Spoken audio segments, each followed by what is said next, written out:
Really quiet for a direct drive. Last was Cad. You caught the motor. Oh on the yeah, hanger, yeah. So that's why I got this line. So I was mentioning wheel bite earlier. We're also getting motor bite. So you turn enough, then the motor hits the top hanger. So that's also something to consider. So, all right, Andy's about to have his first goes on it. This is after I've tightened the trucks. We just realized I did like the launch testing in what we think is low mode, maybe low power mode. We've gone to an S Plus and it looks way punchier. S, because I was on low and it was really... You reckon I was on S? So Andy's going to give a launch on S Plus. I've not ridden it yet. But he's not ridden it yet. So He's quite pushing up the back. You ready? yeah. Oh my gosh.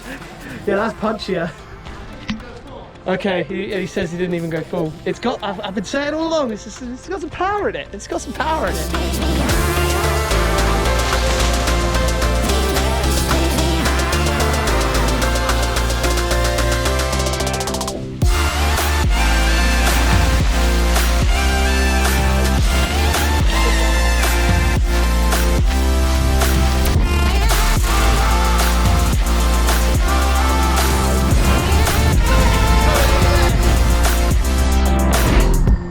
Right, I've had a very brief go. Yeah, it's punchy. So Matt's now going on S Plus because he doesn't think he was on S Plus, and I don't reckon he was either. Let's see if the front wheels leave the floor.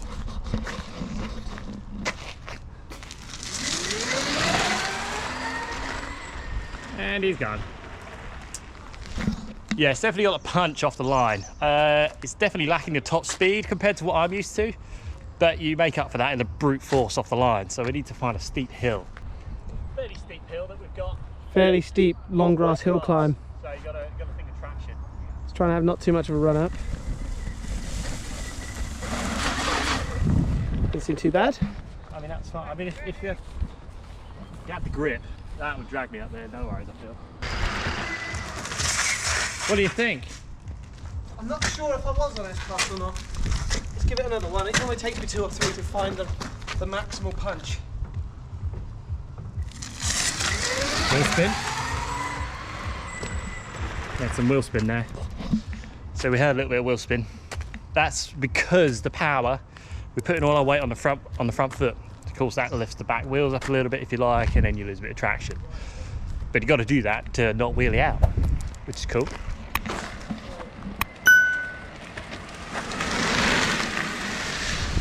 Now for the tight danger donuts with the cars.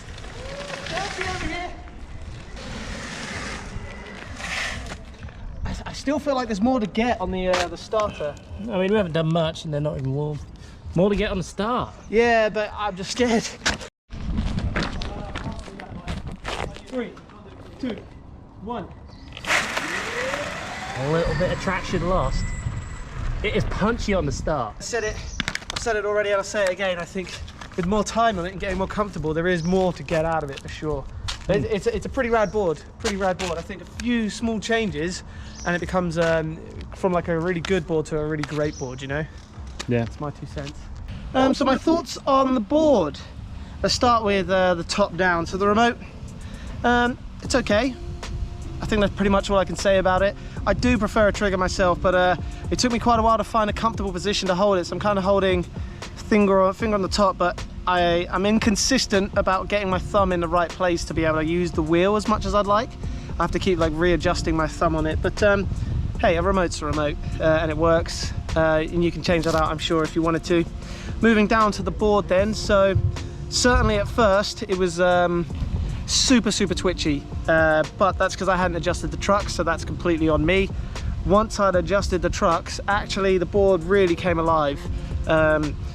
I wasn't getting like the bump wobbles that I was getting at first, and the confidence just grew minute on minute from there. So the board itself, you can feel that there's a good amount of power in there. It wants to come out as well. So I didn't actually max out the board at all in the time I was riding it there. I definitely know that there's way more in there in the tank that I could utilize if I wanted to, and once I'd grown some confidence on it, which is really great. And talking of the drive system, it's actually really quiet and super smooth. That was definitely the 2 big impressions I got from that, from the second I turned it on to even the last couple of seconds I was riding it, frankly. It was nice and quiet, and really nice and smooth, which is really enjoyable, frankly. I really liked that. However, the drive system does feel very heavy. The board is quite heavy underfoot. Now doing straight airs and things, that's not so bad, but on one of the jumps in there, you kind of have to drift to the side in the air. And that's where you really feel the weight of the tail of the board. So you've got your speed controller on the back, and then you've got these motors. They're quite bulky cases, and obviously with that at the back as well. So that's where that tail heavy weight's coming in. Coming across the board, I've no idea how much battery I used. Sorry, but I'm not range testing this. I'm just having a blast around and using it how I'd use a board, which is just riding trails and stuff. So the deck is extremely stiff, probably the stiffest I've used on an electric mountain board. That kind of has pros and cons. Unfortunately for me, having a deck too stiff is mostly cons, so you feel every little bump and bounce, and you've got then no suspension for landings. Takeoffs feel steeper and punchier, landings feel harder and heavier. So for someone who's not great at bending his knees like me, it does feel, you feel the pressure on the landings quite a lot more, and a lot more of the bumps. However, that does give you a more solid platform for yoinking your turns around and really cranking and driving a hard turn. So there are pros and cons, and that's more of a preference thing, but it kind of, to me, feels like a street board half adapted to off-road, if that makes sense. I'd expect to find a stiff as hell deck on a street board because there's no bumps. I think that's pretty much all there is for me to say. I wasn't too impressed with the board at first, like I say, but once I'd actually took the time to dial it in more to my riding style, you know what, it did come alive, and I've said that a bunch in this. And it's a really good intro, I think, to the off-road mountain board. I think a few tweaks makes the board great, but it's definitely a really solid. It's a really solid board, and with a few tweaks, I think it would be more than solid. It'd become a great. Well, thanks. Cheers, Tom. Thanks for letting me ride the board and have a good go on it. And I hope y'all enjoyed my wafflings.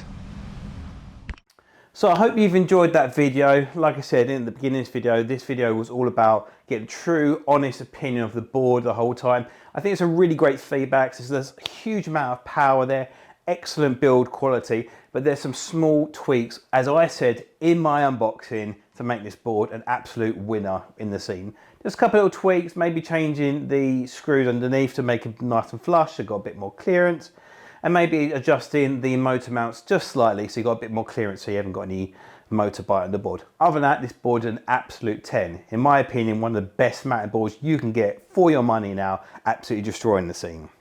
So I hope you've enjoyed this video.